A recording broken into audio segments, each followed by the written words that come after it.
पाकिस्तान के उस वक्त तक लड़ते रहेंगे जब तक यहाँ हिंदुस्तान का एक भी फौजी इस मुकद्दस सरजमीन से पाक नहीं हो जाएगा और पाकिस्तान है, पाकिस्तान हमारा है, हम पाकिस्तानी है, हम पाकिस्तानी है, हम पाकिस्तानी है, हम पाकिस्तानी है।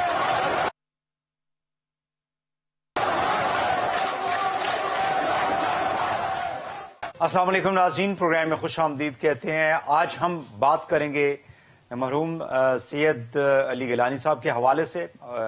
उनकी जो है 2 रोज कबल वो वफात पा गए, लेकिन कश्मीर के अंदर आपको मालूम है कि जिस तरह से कश्मीरियों के जो हकूक हैं, सियासी हकूक हों, उनकी माशी हकूक हों, उनके मजहबी हकूक हों, उनके समाजी हकूक हों, उनको किस तरह से पामाल किया जाता रहा है पिछली 7 दहाइयों से।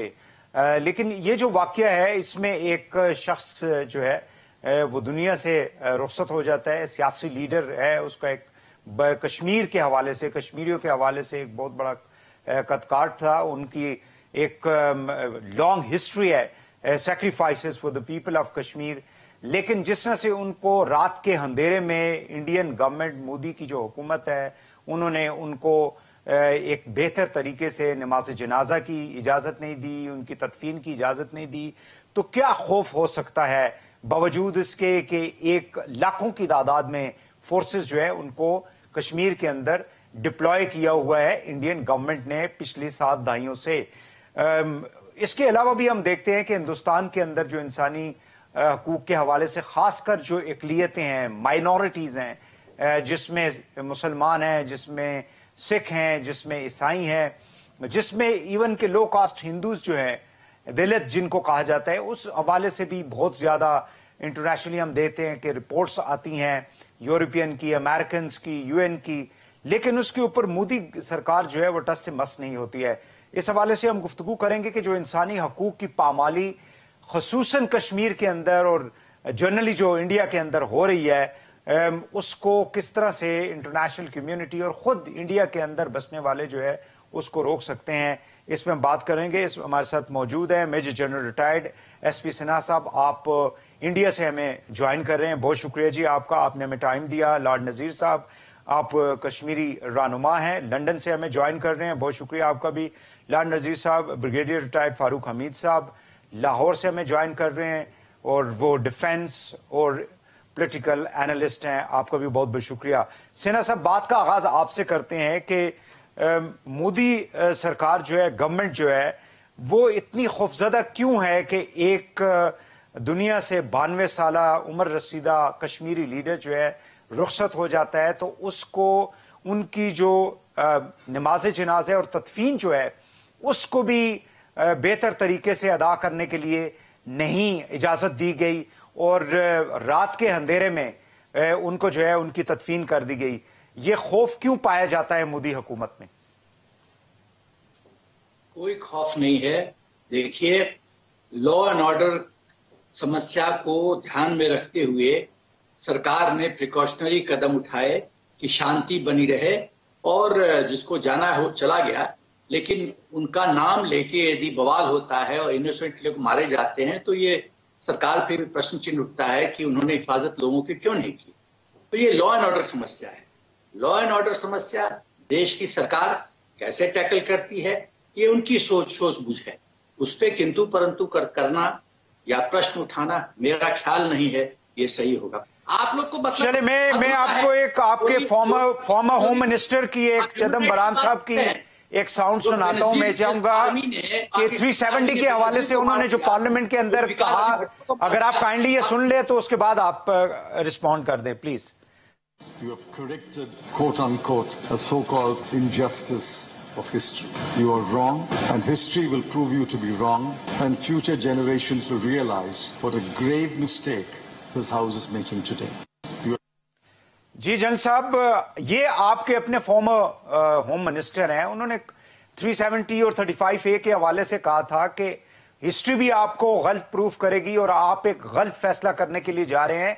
तो कश्मीरियों के जो हकूक को सल्ब कर रही है मोदी गवर्नमेंट, आप उसको किस तरह से डिफेंड कर रहे हैं? आप एक चिदम्बरम को पिकअप करके आप एक उस चीज को संदर्भ में लाना चाहते हैं, आप लाते रहिए। आप तो जानते हैं कि आपका सपोर्टर कांग्रेस है, तो आप उसी के तो बंदे लाएंगे, क्योंकि जो कांग्रेस ये तो इंडियन है जल साहब, ये इंडियन है, ये आपकी हुकूमत, आपकी भारत की हुकूमतों के बड़े इंपॉर्टेंट मिनिस्टर रहे हैं, वो आपके इंडियन है, वो हिंदू हैं, वो उनको हमने तो नहीं कहा कि आप इस किस्म की स्टेटमेंट दे कश्मीरियों के हक में। फारूक हमीद साहब, आप जरा काइंडली बताइएगा कि इंडियन गवर्नमेंट जो है इतनी खौफजदा क्यों थी कि एक दुनिया से रुखसत होने वाले शख्स को बेहतर तरीके से उसकी नमाज जनाजा और तदफीन भी नहीं दी गई? अब बिस्मिल्लाह रहमान, बहुत शुक्रिया। देखिए, बात यह कि मैं तो हैरान हूं कि एक शख्स जिनकी उम्र भी आपने कहा 90s में है, और इसमें कोई शक नहीं है कि वो कश्मीरी फ्रीडम स्ट्रगल की इंस्पिरेशन थे और रहेंगे मरते दम तक, जब तक ये दुनिया कायम है, जब तक वहां पे कश्मीरी फ्रीडम फाइटर्स जो है वो अपनी आजादी नहीं ले लेते। He is the beacon of light, beacon of struggle. और आप वही तो सैन साहब, एक चीज तो आप भूल गए, ये जनरल साहब भी शायद भूल गए कि जनाब उनकी जस्ते खाकी, उनकी body was draped and covered in the Pakistani flag, और उनकी जो लास्ट फ्यू वर्ड्स हैं बिफोर हिज डेथ, वो कलमा पढ़ रहे थे और वो पाकिस्तान की बात कर रहे थे। कहने का मतलब यह है कि इतनी इंडियन आर्मी खौफजदा कि एक शख्स की डेथ पे नमाज जनाजा की इजाजत नहीं दी गई, इनकी फैमिली को, इमीडिएट फैमिली मेंबर्स को मारा पीटा गया और रात के तारीकी में उनको दफनाया गया। ये शो करता है खौफ जो कि इंडियन आर्मी का है वहां पे इंडियन इलीगल ऑक्युपाइड कश्मीर में। मैं आज आपको एक बात बता दूं, जिस तरह अफगान तालिबान ने, पहले अफगान मुजाहिदीन ने सोवियत यूनियन को शिकस्त दी, फिर अफगान तालिबान ने एक और सुपर पावर अमेरिका को शिकस्त दी। मैं आज आपको बता रहा हूं, जनरल साहब ये लिख लें अगर आपके पास कागज है नजदीक, जिस दिन कश्मीरी फ्रीडम फाइटर्स अपनी आर्म्ड स्ट्रगल को लेवल 1 से लेवल 4 तक लेके जाएंगे and they follow the Afghan Taliban model और अपने फॉरेन ऑक्यूपेशन फोर्सेस के खिलाफ खड़े होंगे लेवल 4 पे, मैं आपको बता रहा हूं जनरल साहब, इंडियन आर्मी कहीं की नहीं रहेगी। अब फ्रीडम फाइटर्स को हमारी कोई मदद की जरूरत नहीं है other than political, moral and diplomatic support. ये आप देखेंगे after your strategic failure in Ladakh at the hands of the PLA, और फिर अफगानिस्तान में जो आपके एक और स्ट्रेटेजिक फेलियर हुआ है, अब थर्ड इस सेंचुरी का स्ट्रेटेजिक फेलियर जनरल साहब लिख ले कागज पे, वो आपके साथ इंडियन इलीगल ऑक्युपाइड कश्मीर में होने जा रहा है और होगा इंशाल्लाह। तो ये छोटे मोटे आप लोगों के ये जो हटकंडे हैं, हिंदूवाता, RSS आइडियोलॉजी, वहां पे डेमोग्राफिक चेंज करना और वहां पे लोगों को आगे हिंदुओं को बसाना ताकि मुसलमान माइनॉरिटी में हो जाए, this is not going to work. Ajit Doval मरवाएगा आपको, प्राइम मिनिस्टर मोदी मरवाएंगे आपको, ये मैं आपको बता दूं। ठीक हो गया आपके लिए लाड नसीर साहब। एक my last comment to general साहब जी, आपके इंटरेस्ट में है कि आप आर्टिकल 370 को रिवोक करें and at least come back to the pre 5 August status, otherwise they will not let you, the Kashmiri freedom fighters will not let you rest in peace. वो इतने हमले होंगे कि अनटेनेबल हो जाएगा, अनसस्टेनेबल हो जाएगा आपके लिए इंडियन ऑक्युपाइड कश्मीर में। लाड नजीर साहब, बेसियत कश्मीरी आप क्या कहेंगे जिस तरह से सैयद अली गिलानी साहब, मैं आपकी तरफ आता हूं जी, जन साहब आपकी तरफ आता हूं, मैं उनको भी ले लूं, उनको प्रोग्राम में रखा हुआ है हमने। लाड नजीर साहब, अफगान तालिबान ने कश्मीर की कॉज की सपोर्ट का कल ऐलान कर दिया, that's a game changer. Farooq sahab मैं आपकी तरफ आता हूं, फारूक साहब एक second please. Kashmir cause ji, Lad Nazir sahab please go ahead. Thank you very much जी।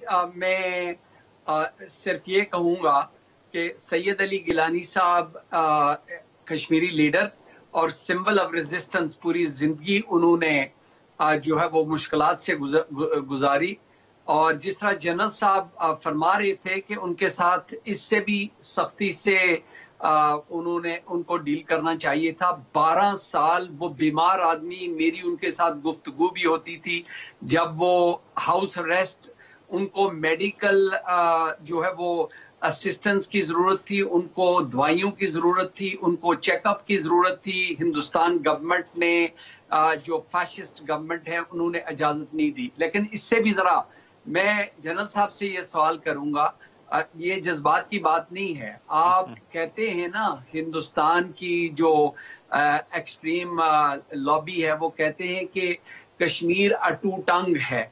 अगर वाकया ही आप समझते हैं कि अटूट अंग है तो फिर 9 लाख जो फौजी आपने रखे हुए हैं उनको बाहर निकालें।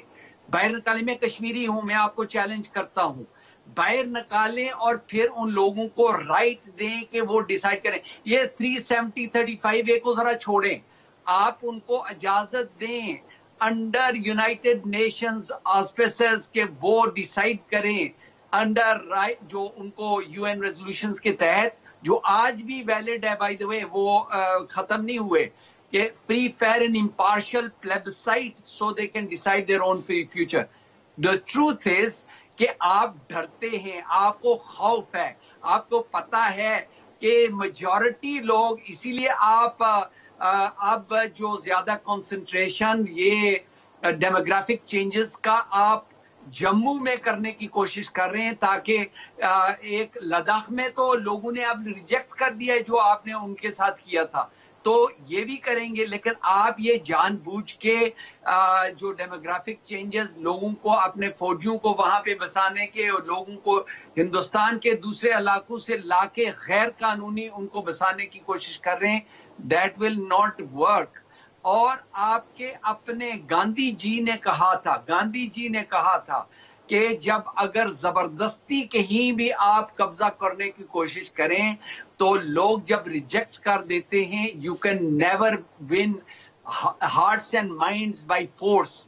और यहाँ पे आप फौज के लोगों के घरों को तबाह करके, लोगों के बच्चों को अगवा करके, लोगों की बच्चियों को रेप करके, लोगों के जो है वो जबरदस्ती जिस तरह जनाजे रात को उठा के, no country in the world has ever won hearts and minds of people after that. So आपके लिए मेरे ख्याल में जो ब्रिगेडियर साहब भी फरमा रहे हैं, बेहतर ये है जो कुछ आप डेलेट्स के साथ कर रहे हैं, मुसलमानों के साथ, वो तो हर रोज ट्विटर के ऊपर, अखबारों के अंदर जो तस्वीरें, जो वीडियोस, अभी आपको इंटरनेशनल कम्युनिटी इसलिए क्रिटिसाइज नहीं कर रही क्योंकि आप उनको इकोनॉमिक, आपको उनको बिजनेस डील का इंसेंटिव एक हाथ में रख के कर रहे हैं।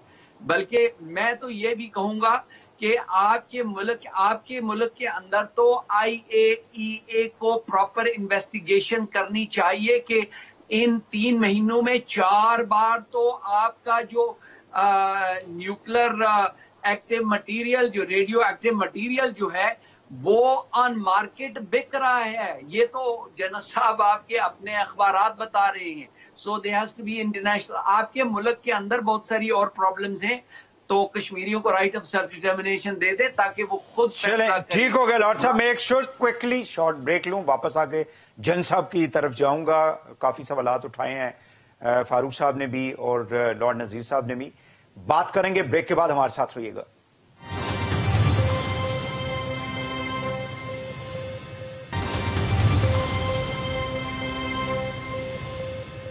Welcome back. जन साहब, मैं आपकी तरफ आऊँगा। जन सिन्हा साहब, मुझे काइंडली ये बताइएगा कि आप कहते हैं कि लॉ एंड ऑर्डर की वजह से इंडियन गवर्नमेंट ने जो है ये डिसीजन किया होगा, वेल एंड गुड। पूरे का पूरा कम्युनिकेशन सिस्टम 5 अगस्त 2019 के बाद हमने देखा कि कश्मीर के अंदर ब्लॉक कर दिया गया।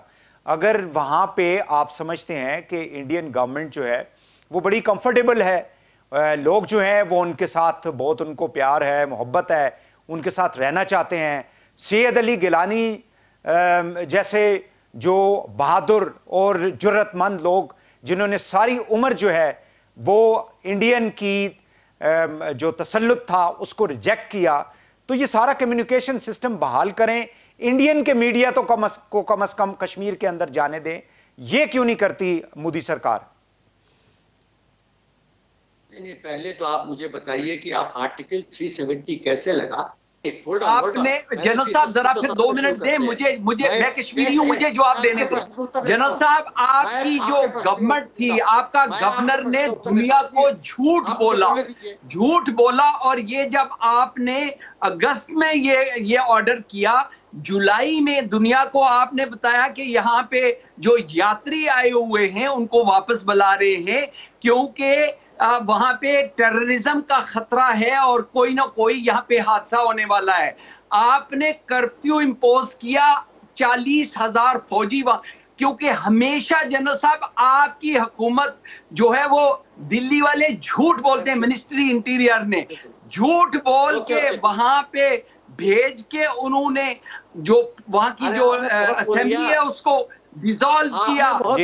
जेल साहब, आपके अपने चीफ मिनिस्टर्स को अगवा करके आपने उनको अरेस्ट करवाया, 15,000 नौजवानों को कश्मीर से उठा के हिंदुस्तान में ले गए। जी लॉर्ड साहब, लेट हिम स्पीक। हमारी लेट हिम स्पीक। जी I will let you speak, but you ask the question.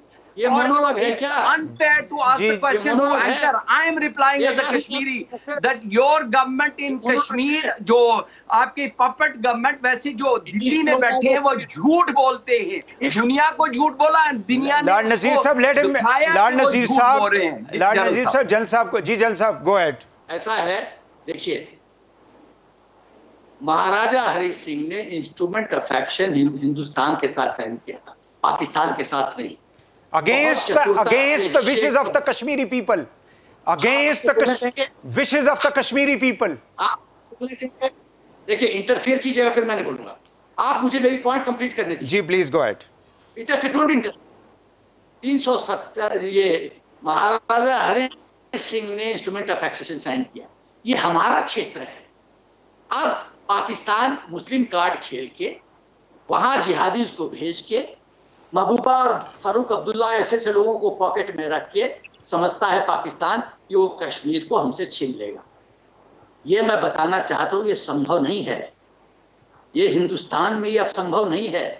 ये कांग्रेस सरकार नहीं है जिसको जैसे आप झुनझुना घुमाते रहे। मुझे मैं एक सादा सा सवाल आपसे करना चाहता हूँ। जल साहब एक सादा सा सवाल, आपने जो कह दिया, आपने जो भी उस वक्त के महाराजा ने किया, मैं एक सादा सा सवाल आपसे ये पूछना चाहता हूं, अगर कश्मीरी आपके साथ हैं तो फिर इंडियन जो गवर्नमेंट है, एस्टेब्लिशमेंट है, फौजी हैं, वो उनको खौफ किस बात का है? Let the Kashmiri have a normal life like anybody in the world. वहां पे लाखों की तादाद में फौज को एक जनाजा तो आप लोगों से एक दुनिया से गए हुए शख्स का जनाजा तो आप लोगों से मैनेज नहीं हो पाता।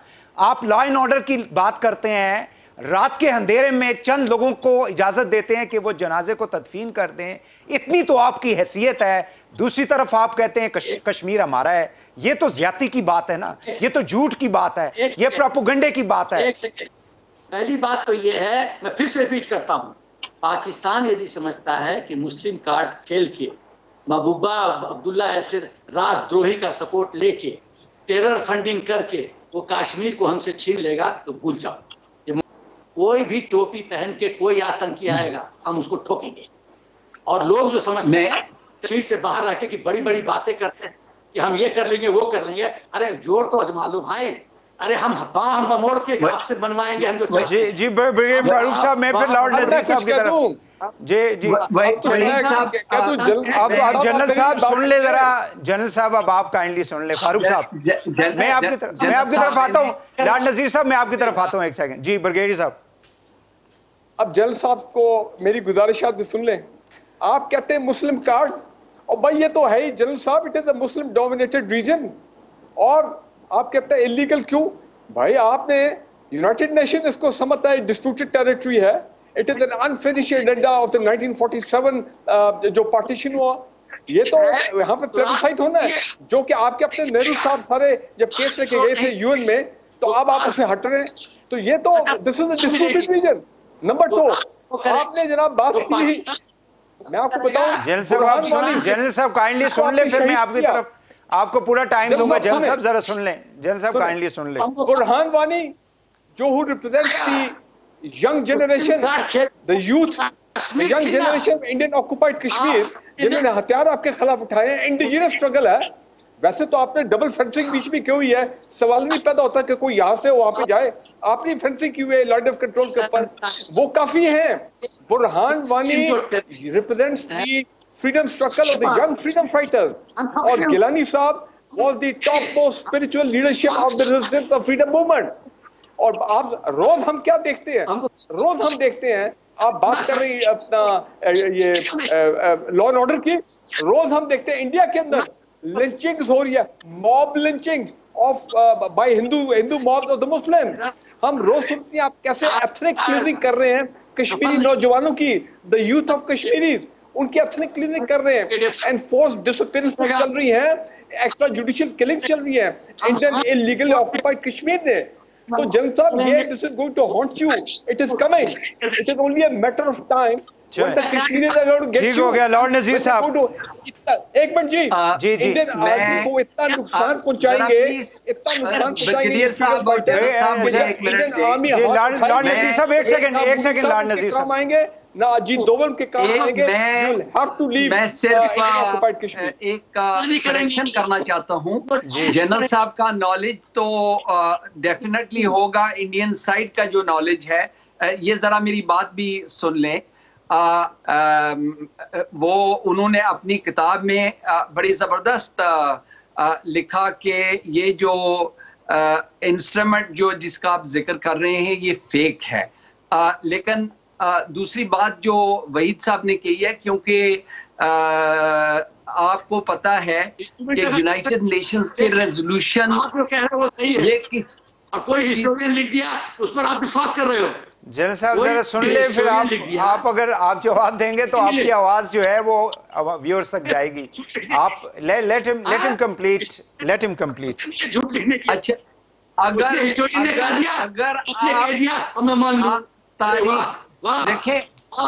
देखें आप ऐसे ही आप जनरल साहब आप ऐसे ही शोर मचा रहे थे लद्दाख के हवाले से, ऐसे ही शोर मचा रहे थे कि हम अंदर घुस के मारेंगे, और चाइना ने आपको ऐसा सबक सिखाया है कि आप लद्दाख और चाइना की तरफ देखते नहीं हैं। तो आप के यहाँ पे भी कश्मीर के अंदर भी आपने जो आपकी एयरफोर्स ने, ये रिकॉर्ड आपके पास मौजूद है। तो ये जो जंग की थ्रेड्स जो है ना, ये बॉलीवुड नहीं है भाई, ये बॉलीवुड नहीं है, ये रियल दुनिया है। और पाकिस्तान की फौज, अल्लाह का शुक्र है, ये आपकी 10 फौजें भी आ जाएं तो आपसे ये डरी है। तो ये डोंट वरी।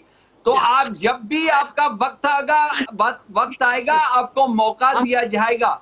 जिस तरह आप बातों में ये सारा कुछ आप समझते हैं जनरल साहब के आप बढ़के मार रहे हैं बॉलीवुड की फिल्म में, वो वहां पे जाके करना, यहाँ रियल वर्ल्ड है, फैक्ट्स हकायक की बात करें, ठीक है ना। तो हकायक ये है कि इंटरनेशनल लॉ के तहत you are illegal occupier.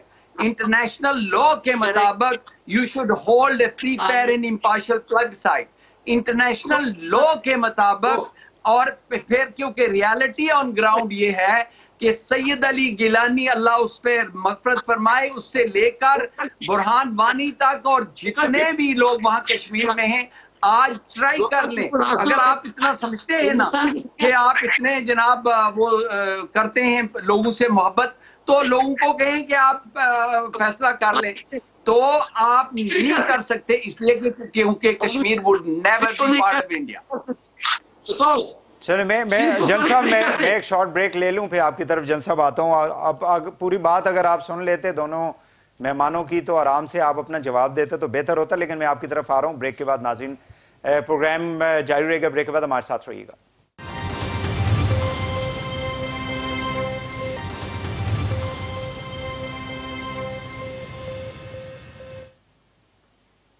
Welcome back जन साहब, मैं आपकी तरफ आऊंगा। मैं कुछ फिगर्स जो है वो आपके साथ शेयर करना चाहता हूं, लेकिन जाहिर है कि आपने उनके ऊपर यकीन ही नहीं करना, ना मानना है। पूरी दुनिया की रिपोर्टें आप लोग मानते नहीं हैं, इंटरनेशनल एमनेस्टी की हों, यूरोपियंस की हों, यूनाइटेड नेशंस की हों, इवन अमेरिकन की हों।